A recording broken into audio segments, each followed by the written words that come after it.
Refractory है। Hi friend, NIT नजर YouTube channel में आपका स्वागत है। आज हम आप लोगों को एक अदर इम्पोर्टेंट रिफैक्ट्री प्रॉपर्टीज के बारे में पढ़ाने वाले हैं, जो कि है रिफैक्ट्रीनेस। ठीक है, तो रिफैक्ट्रीनेस क्या है? रिलेटेड टू कंपेयर टू रिफैक्ट्रीनेस, जो ब्रिक की रिफैक्ट्रीनेस होती है वो जनरली सॉफ्टनिंग पॉइंट ही होता है। ठीक है, ये तो रिलेट करेंगे तो किसी भी रिफैक्ट्री का जो सॉफ्टनिंग पॉइंट होता है वो उसका रिफैक्ट्रीनेस होता है। ठीक है, तो इसका प्रॉपर्टीज यानी इसको हम क्या बोल सकते हैं?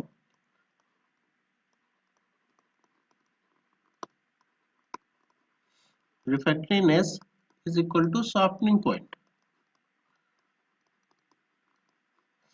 कोई भी रिफ्रैक्ट्री कितने टेम्परेचर पे सॉफ्ट हो जाती है वो उसका रिफ्रैक्टिवनेस होता है। तो एक तरीके से हम ये भी बोल सकते हैं रिफ्रैक्टिवनेस किसी भी रिफ्रैक्ट्री की वह गुण होता है, वह प्रॉपर्टीज होती है जिस जिसके कारण वह किसी पर्टिकुलर टेम्परेचर पे सॉफ्ट हो जाती है, यानी उसका ताप सहने की क्षमता कम हो जाती है। अब उसके ऊपर वो रिफ्रैक्टिव वर्क नहीं कर सकती है, वो रिफ्रैक्ट्री का रिफ्रैक्टिवनेस गुण होता है। ठीक है, तो ये इंपॉर्टेंट प्रॉपर्टीज होती है क्योंकि टेम्परेचर से रिलेटेड होती है। यदि ताप बढ़ाएंगे तो हमें किसी भी रिफ्रैक्ट्री का रिफ्रैक्टिवनेस ज्ञात होना चाहिए कि उस कोई पर्टिकुलर रिफ्रैक्ट्री का टेम्परेचर सहन करने की क्षमता कितना है, कितने टेम्परेचर पे वो वर्क कर सकती है। तो इसके जानने के लिए हमें हर रिफ्रैक्ट्री का रिफ्रैक्टिवनेस पता होना चाहिए कि उसका वर्किंग टेम्परेचर कितना है। ठीक है, तो रिफ्रैक्टिवनेस की परिभाषा की बात किया जाए तो रिफ्रैक्टिवनेस टेम्परेचर होता है जिस टेम्परेचर पर कोई भी रिफ्रैक्ट्री सॉफ्ट होके उसका वर्किंग टेम्परेचर है, तो जो वर्किंग जोन है वो लो हो जाए, कम हो जाए, वो रिफ्रैक्टिवनेस होता है। ठीक है, तो ये रिफ्रैक्टिवनेस हम चेक कैसे करते हैं? हम पढ़ रहे हैं टेस्टिंग ऑफ रिफ्रैक्ट्री। तो रिफ्रैक्ट्री को रिफ्रैक्टिवनेस जो है किसी भी रिफ्रैक्ट्री ब्रिक का रिफ्रैक्टिवनेस चेक करने के लिए सेगर कौन क्या होता है? सेगर, सॉरी, एक इंपॉर्टेंट प्रॉपर्टी होती है जिसे क्या कहते हैं? सेगर कौन। जो एक वैज्ञानिक थे, हरमन सैगर नाम के एक वैज्ञानिक थे जिन्होंने सबसे पहले सैगर कौन का खोज किया था, जिसके कारण उन्हीं के नाम पर ये सैगर कोन्स पड़ा। तो कोन्स क्या होते हैं? बट जनरली ये कोन कोन आकार के होते हैं। जो हमारे रिफ्रैक्ट्री के कोन्स होते हैं वो किसका आकार के होते हैं? कोन आकार के होते हैं। जैसे कि ये हमारा रिफ्रैक्ट्री है। ठीक है, ये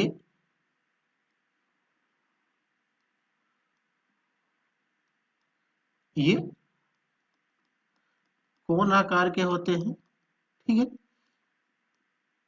ये क्या होते हैं? हमारे कोन आकार के इस तरीके से कोन्स होते हैं। ठीक है, ये कोन होता है। ये टिप जब होती है, हम इसको हाई टेम्परेचर देते हैं, ये टिप आके इस बॉटम को टच कर जाती है तो वो उस टेम्परेचर को हम नोट कर लेते हैं और हमें ये ज्ञात हो जाता है कि ये पर्टिकुलर जो भी ये रिफ्रैक्ट्री है, इस टेम्परेचर पे उसका सॉफ्टनिंग टेम्परेचर ये है। ठीक है, इसके ऊपर यह रिफ्रैक्टिव वर्क नहीं कर सकती। ठीक है, तो पर्टिकुलर इसका हम नाम दे देते हैं कि ये एक नंबर का कौन सा, दो नंबर का कौन सा। जैसे हमने आपको टाइप्स ऑफ रिफ्रैक्ट्री में पढ़ाया था कि सुपर ड्यूटी रिफ्रैक्ट्री का कौन नंबर ये होता है, मीडियम ड्यूटी रिफ्रैक्ट्री का कौन नंबर ये होता है। जैसे सुपर रिफ्रैक्ट्री के हमने बताया था क्या था, सुपर ड्यूटी रिफ्रैक्ट्री का कौन नंबर क्या होता है? 30 से 34 यानी 33 से ऊपर का जो होता था कौन नंबर, वो हमारे सुपर रिफ्रैक्ट्री होती थी। 29 से 31 के बीच में जो होता था वो मीडियम ड्यूटी होती थी, और 36 से 37 के ऊपर होता था तो वो हाई ड्यूटी हो जाती थी। ठीक है, तो ये हमारे क्या होती थी रिफ्रैक्ट्री को किसी भी रिफ्रैक्ट्री ब्रिक की सॉफ्टनेस चेक करने के लिए हम सैगर कौन का यूज करते हैं।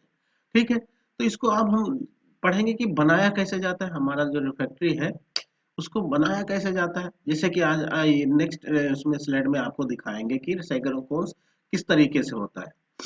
ठीक है, ये हमारे बहुत सारे सैगर कोन्स हैं जो कि टेस्टिंग के लिए रखे गए हैं। ये हमारा होता है रिफ्रैक्ट्री प्लेट के होता है। ये जो प्लेट होती है किसकी बनी होती है? रिफ्रैक्ट्री ब्रिक की होती है। ठीक है, रिफ्रैक्ट्री प्लेट की उसे बोलते हैं। रिफ्रैक्टरी प्ले क्यों बोलते हैं, ठीक है। ये हमारा बहुत सारे सेगर कोन्स है, जैसे ये हमारा है स्टैंडर्ड कोन्स। स्टैंडर्ड कोन्स ये जितने भी ये कोन्स है, ये कोन्स है, ये कोन्स और ये कौन सा है, तो ये क्या होते हैं हमारे स्टैंडर्ड कौन है, जिनका हमें पर्टिकुलर टेम्परेचर पता होता है, शार्पनिंग टेम्परेचर पता होता है। क्या पता होता है, रिफ्रैक्टिवनेस हमें पता होता है, या शार्पनिंग शार्पनिंग पॉइंट हमें पता होता है। और ये कुछ इसमें हमने रखे हैं जो टेस्टिंग के लिए हैं, जैसे हमारा ये हुआ, ये हुआ और ये हुआ। ये क्या होते हैं हमारे टेस्ट कौन होते हैं, क्या होता है, टेस्ट कौन होते हैं। अब इसको, ये जो हमारा होता है, इसको जब चेक कर रखते हैं, बनाने के बाद जब रखते हैं, तो उसको कितने डिग्री पे रखना होता है, कितना टेम्परेचर देना होता है, इसके बारे में हम अभी इस नेक्स्ट स्लाइड में डिटेल में पढ़ेंगे। तो एक और हम स्लाइड देख लेते हैं कि किस नंबर का, ये जो नंबर है, जैसे कोन नंबर 12 का, जो आर्टन के हिसाब से देखा जाए, दो तरीके से सैगर कौन होता है और आर्टन भी होता है। दो तरीके कौन यूज किए जाते हैं, सैगर कौन, सैगर कौन यूज किया जाता है और आर्टन कौन। ये इंपॉर्टेंट कौन है जो कि रिफ्रैक्टिव इंडस्ट्री में टेम्परेचर को मेजर करने के लिए, किसी भी इंडस्ट्री में टेम्परेचर को मेजर करने के लिए ये कौन यूज किए जाते हैं। तो मान लिया जाए जैसे कोन नंबर 12 है, तो कोन नंबर 12 का टेम्परेचर होगा आपका, आर्टन के हिसाब से जो डिग्री सेंटीग्रेड में टेम्परेचर होगा 1337 तक। नहीं, कोई भी कोन नंबर अगर जो 12 है, कोई नंबर जिसका कोई भी कौन है, रिफ्रैक्टिव कौन है जिसका नंबर है आपका, ये रिफ्रैक्टरी है, कोई भी कौन है जिसका मेल्टिंग कौन नंबर हमारा 12 है, मान लीजिए ये रिफ्रैक्टरी है हमारा, तो इसका कौन नंबर 12 है, तो इसका मेल्टिंग टेम्परेचर यदि डिग्री सेंटीग्रेड में क्या करना होगा, तो उसका कितना होना होगा, ऑटन के हिसाब से 1337 डिग्री सेंटीग्रेड होगा, और साइगर के हिसाब से 1375 डिग्री सेंटीग्रेड होगा, ठीक है। ऑटन के हिसाब से कितना होगा, 1337 डिग्री होगा, और साइगर के हिसाब से कितना होगा, 1375 डिग्री सेंटीग्रेड होगा, ठीक है। तो ये दूसरा, यदि बात करें फोन नंबर 13 का बात करें, तो उसका जो ऑटन के हिसाब से टेम्परेचर होगा तो 1398 होगा, और सैगर के हिसाब से यदि बात किया जाए तो 1349 होगा, सॉरी, ऑटन के हिसाब से 1349 होगा, और हमारे सैगर के हिसाब से 1395। तो ये पर्टिकुलर एक कोड नंबर दिया हुआ है जिसका हमें पहले से ज्ञात होता है कि ये किसका, किसी भी रिफैक्ट्री का हमें अगर टेस्टिंग करना हो तो कैसे किया जा सकता है, कि ये जो हमारे स्टैंडर्ड होते हैं इनसे ज्ञात होता है, और किसी भी रिफैक्ट्री का हमें अननोन रिफैक्ट्री का जो शॉर्पनिंग टेम्परेचर या रिफ्रैक्टिवनेस ज्ञात होता है, तो इसी फोन नंबर के जो पहले से पहले स्टैंडर्ड हमारे होते हैं जिनका ज्ञात होता है, उनसे तुलना करते हैं, कंपैरिजन करते हैं। तो हम किस तरीके से कंपैरिजन करते हैं, तो चलिए सीखते हैं कि कौन को कैसे बनाया जाता है और क्या क्या क्या प्रोसेस उसमें यूज होती है, ठीक है। तो हमें किसी भी रिफैक्ट्री का, सपोज दैट हमारे पास कोई ये रिफैक्ट्री है, और इसका हमें क्या करना है, ये हमारे पास रिफैक्ट्री है, यानी टेस्ट सैंपल है, सपोज दैट हमारे पास ये टेस्ट सैंपल है, और इसका हमें क्या ज्ञात करना है, इसका हमें रिफैक्टिवनेस ज्ञात करना है। क्या ज्ञात करना है, रिफैक्टिवनेस। क्या क्या क्या क्या क्या, क्या करेंगे इसको हम, इसको इसकी रिफैक्टिवनेस हमें ज्ञात करने के लिए सबसे पहले हमें क्या करना होगा, इसको ग्राइंड तोड़ लेना होगा, और तोड़ने के बाद जो हमारा सैंपल होगा, इसको अच्छे से सैंपल, एक रिफैक्टिव सैंपल ले लेंगे, ये रिफ्रैक्टिव सैंपल को ले लेंगे। नेक्स्ट स्टेप, इसको क्या करेंगे, कर्सिंग करेंगे, कर्सिंग करेंगे, कर्सिंग किसके द्वारा, बाय कर्सर के द्वारा, जा कर्सर के द्वारा, ठीक है। उसके बाद जो नेक्स्ट स्टेप होगा हमारा, क्या करेंगे, इसको ग्राइंडिंग करेंगे, ग्राइंडिंग करेंगे, बाल मिल, बाल मिल या रोलर मिल, रोलर मिल, इसमें ग्राइंडिंग करेंगे। ग्राइंडिंग करने के बाद क्या है कि उसका हम मैग्नेटिंग नहीं सीविंग करेंगे, मैग्नेटिंग एंड सीविंग। अब मैग्नेटिंग क्यों करेंगे, क्योंकि मैग्नेटिंग इसलिए करेंगे, जब ये हमारे रिफ्रैक्टरी बनी थी तो उसमें मैग्नेट नहीं था, आयरन नहीं था उसमें, सॉरी क्या था, आयरन नहीं था। लेकिन ये जो प्रोसेस हमने किया, क्रशिंग किया, ग्राइंडिंग किया, तो ये क्या है कि जो क्रशर होते हैं मेटल्स के बने होते हैं, बाल मिल बनी होती है, रोलर मिल बनी होती है, वो मेटल्स की बनी होती है, तो इसकी इस मेटल इसमें आने के चांसेस रहते हैं। इसलिए उसको हम मैग्नेट के हिसाब से एक मैग्नेट से एक बार गुजार देते हैं। ठीक है। अब मैग्नेट से गुजारने के बाद क्या करते हैं, हम उसको सीविंग करते हैं। सीविंग करने का मेन उद्देश्य है क्या है कि उसमें जो एक समान पार्टिकल होना चाहिए कि जिसके कारण अनइवन पार्टिकल साइज नहीं होना चाहिए। ठीक है, पर्टिकुलर एक साइज का होना चाहिए, इसलिए उसको हम सीविंग करते हैं।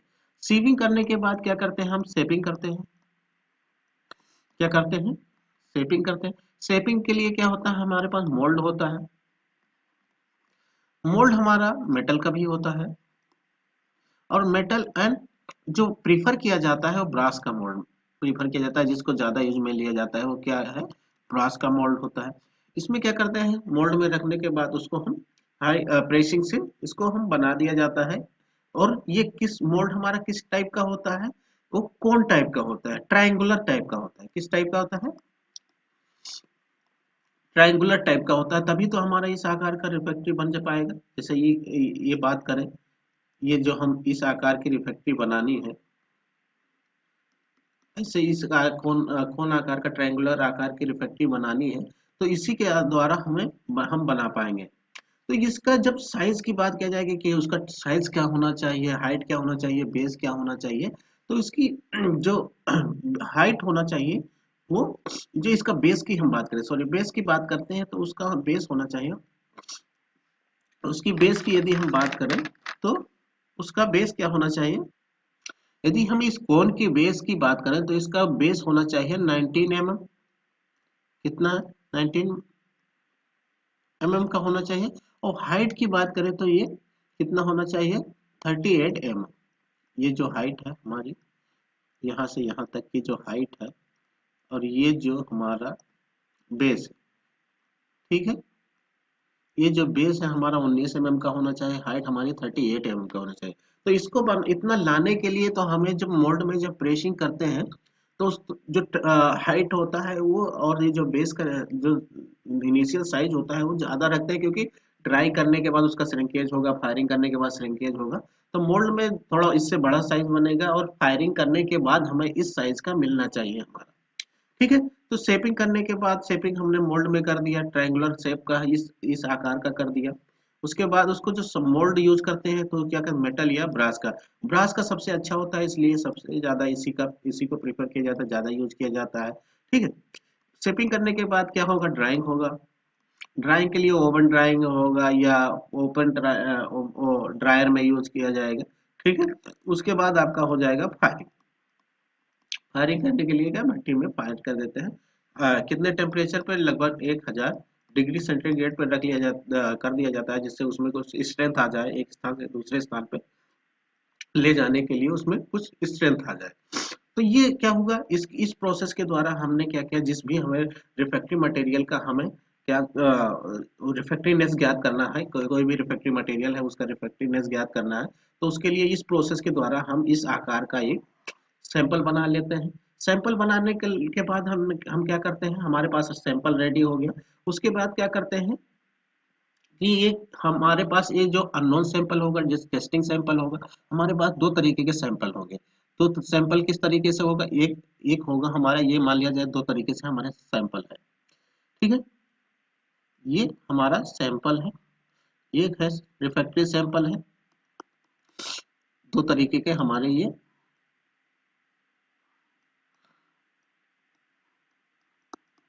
ठीक है। ये हमारा टेस्ट सैंपल है, टेस्ट सैंपल है। ये हमारा स्टैंडर्ड सैंपल, स्टैंडर्ड सैंपल्स है। इस ये इसको अननोन सैंपल बोलते हैं, अननोन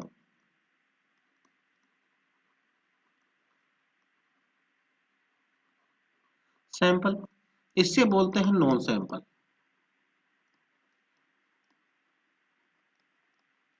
ठीक है।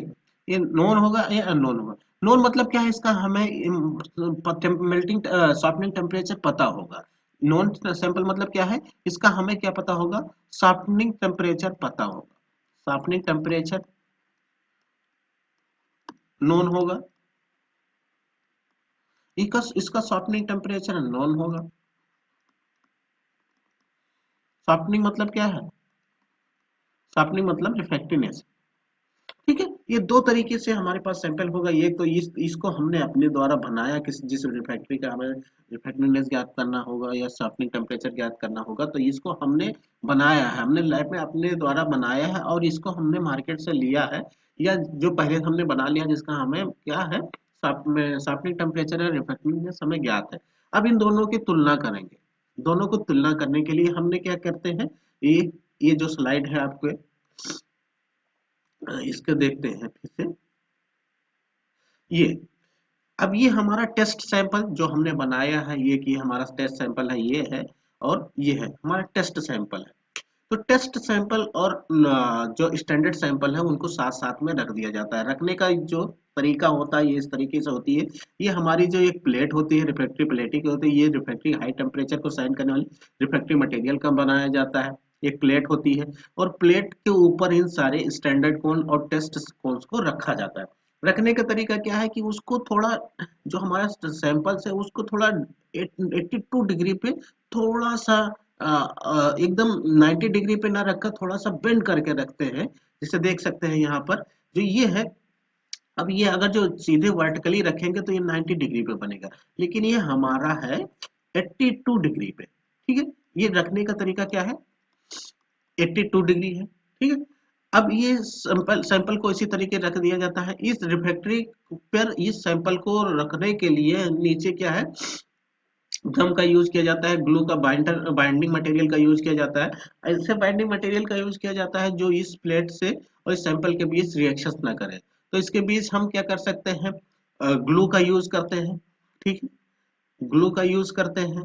नेक्स्ट क्या, हम वाटर का भी यूज कर सकते हैं, जिससे ये इसको इस पर अच्छे से चिपक जाए और टेस्टिंग के समय कोई प्रॉब्लम्स ना हो। इन दोनों के बीच, स्टैंडर्ड और टेस्ट सैंपल के बीच का डिस्टेंस होना चाहिए। हाइट तो आपको बता दिया था कि ये इसका जो है 19 mm होना चाहिए। इसका हाइट जो होना चाहिए वो 38 mm का होना चाहिए। ठीक है, और इसका बेस जो है हमारा कितना होता है, 19 mm का होना चाहिए। अब क्या करते हैं कि इस प्लेट को, एक हमारे पास भट्ठी होती है, फर्नेस होती है। ठीक है, ये हमारे पास कोई फर्नेस है, ये फर्नेस है। इस प्लेट को इसमें हम रख देते हैं। प्लेट को क्या करते हैं, इस भट्टी में रख देते हैं उठाकर, और इसको क्या करते हैं, इसका टेम्परेचर देते हैं। क्योंकि ये टेम्परेचर रिलेटेड प्रॉपर्टीज है, इस पे कोई प्रेशर नहीं किया, काम कवर कर किया जाता है, केवल टेम्परेचर और एटमॉस्फेरिक कंडीशंस पे डिपेंड करता है। जब इसको रखने के बाद इसको हम क्या करते हैं, टेम्परेचर देते हैं। टेम्परेचर का देने का जो कितने डिग्री पर सेंटीग्रेड देना होता है, ये बहुत इंपॉर्टेंट है। इसकी हाइट, टेम्परेचर रखने का कितना, कितने एंगल पे इसको रखा जाता है, क्योंकि ऑब्जेक्टिव टाइप क्वेश्चंस में यदि आप सेल का देंगे या वाईजैक देंगे या केट का पेपर देंगे, ठीक है, या जेएसडब्ल्यू का पेपर देंगे, तो उसमें जो ऑब्जेक्टिव टाइप आएगा तो इस तरीके से आएगा कि उसका जो कितने डिग्री पर सेंटीग्रेड टेम्परेचर दिया जाता है, या जो हमारा कौन होता है उसकी हाइट क्या होती है, उसका बेस कितना होता है, इस टाइप से ऑब्जेक्टिव टाइप क्वेश्चंस पूछे जाते हैं। तो इसको हम जब इसको में रखने के बाद टेम्परेचर देते हैं, तो कितना टेम्परेचर देते हैं, 10 डिग्री सेंटीग्रेड पर मिनट के हिसाब से। कितना देते हैं, 10 डिग्री सेंटीग्रेड पर मिनट के हिसाब से टेम्परेचर देते हैं। और यहाँ पर एक पीक होल होता है। मान लीजिए इस साइड में एक होल होता है, और इसको हम देखते रहते हैं कि सॉफ्ट हुआ कि नहीं हुआ। ये जो हमारा स्टैंडर्ड होता है, इनका पर्टिकुलर फोन नंबर होता है और इनका हमें रिफ्रैक्टिवनेस ज्ञात होता है। ठीक है, मान लिया जाए इसका रिफ्रैक्टिवनेस हमारा है 1500 डिग्री सेंटीग्रेड, जो स्टैंडर्ड है इसका है हमारा 1600। ठीक है, इसका हमारा 1600, ये दोनों स्टैंडर्ड है और ये टेस्ट सैंपल है। ये हमारा क्या है, टेस्ट सैंपल है। ये स्टैंडर्ड है, इसका पता है 1500 डिग्री सेंटीग्रेड पे सॉफ्ट होगा, ये 1600 डिग्री पे सॉफ्ट होगा। ठीक है, अब हम जब यहाँ टेम्परेचर देते हैं, हम देखते हैं 1500 डिग्री पहुंचा टेम्परेचर, तो इसमें कोई परिवर्तन, ये जो हमारा टेस्ट सैंपल है इसमें कोई परिवर्तन हुआ या नहीं हुआ। यदि कोई परिवर्तन होता है यदि इसका ये टिप जो है यहाँ टच कर जाती है तो हम समझ जाते हैं कि जो मेल्टिंग टेम्परेचर, जो शॉर्पनिंग टेम्परेचर है इस रिफ्रैक्ट्री का 1500 है। यदि इसमें कोई परिवर्तन, हल्का सा परिवर्तन होता है, ठीक है, और पूरी तरीके से नहीं टच करता है, और ना और हमारा टेम्परेचर 1500 पहुंच जाता है, तो हल्का सा टच होता है, तो हम ये कहते हैं कि 1500 के आसपास हम इस जो टेम्परेचर हमारा पहुंचा है वो 1500 के आसपास है, नियर है, ठीक है। अब यदि हम 1500 टेम्परेचर ले गए और इस पे कोई परिवर्तन नहीं हुआ, तो हम कहते हैं कि इसका जो शॉर्पनिंग टेम्परेचर है, ये टेस्ट सैंपल का हमारा शॉर्पनिंग टेम्परेचर है वो 1500 से ज्यादा है। अब हम और टेम्परेचर बढ़ाते हैं, यदि 1600 डिग्री सेंटीग्रेड टेम्परेचर होता है और इसमें कोई परिवर्तन होता है, यदि इसका जो टिप है, कौन है, वो यहाँ बॉटम पर टच कर जाती है, तो हम कहते हैं कि इसका जो शॉर्पनिंग टेम्परेचर है 1600 है। इस रिफ्रैक्टिंग का शॉर्पनिंग टेम्परेचर है जो 1600 है। अब यदि इन दोनों के बीच के टेम्परेचर अगर जो कोई परिवर्तन नहीं होता है, तो मतलब है 1600 का जो इसका शॉर्पनिंग टेम्परेचर है, ये जो हमारा टेस्ट सैंपल है इसका शॉर्पनिंग टेम्परेचर 1500 से और 1600 के ऊपर है, ठीक है। तो ये क्या करते हैं, हम इसको चेक कैसे करते हैं, यहाँ से होल से देखते रहते हैं कि इसमें कोई परिवर्तन हुआ है या नहीं हुआ, और यहाँ डिजिटल पे हम देखते रहते हैं कितना हमारा टेम्परेचर पहुंचा, और टेम्परेचर देने का जो स्टार्टिंग है वो 10 डिग्री सेंटीग्रेड पर मिनट के हिसाब से उसको बढ़ाते हैं, देते रहते हैं कि पर मिनट के हिसाब से 10 डिग्री उसका बढ़ता रहता है। तो जो रिफ्रैक्टिवनेस है या शॉर्पनिंग टेम्परेचर है, वो तुलना कंपेरिजन के द्वारा फाइंड आउट किया जाता है, निकाला जाता है। तो ये रिफ्रैक्टिव मटेरियल, ये हमारा सैंपल है, ये जो स्टैंडर्ड है, इससे इसकी तुलना की जाती है।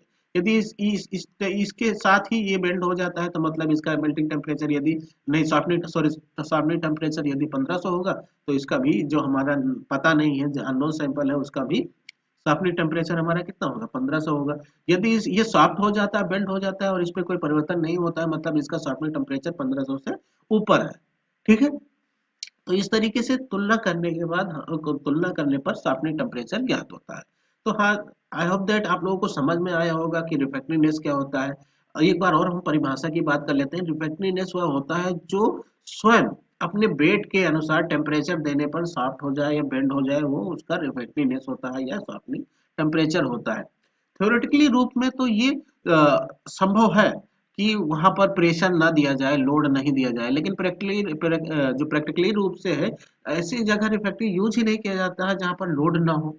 कुछ ना कुछ उस पर लोड होता है, तो प्रैक्टिकली रूप से तो रिफ्रैक्टिवनेस का उतना वो नहीं है, लेकिन थ्योरेटिकली रूप से ऐसा हम मान सकते हैं कि ऐसे रिफ्रैक्टिव ऐसी जगह यूज की जाए जहां पर लोड ना हो, ठीक है। यदि आप लोगों को ये अच्छे से समझ में आया हो, तो प्लीज हमारे यूट्यूब चैनल को लाइक, सब्सक्राइब एंड शेयर करें। धन्यवाद।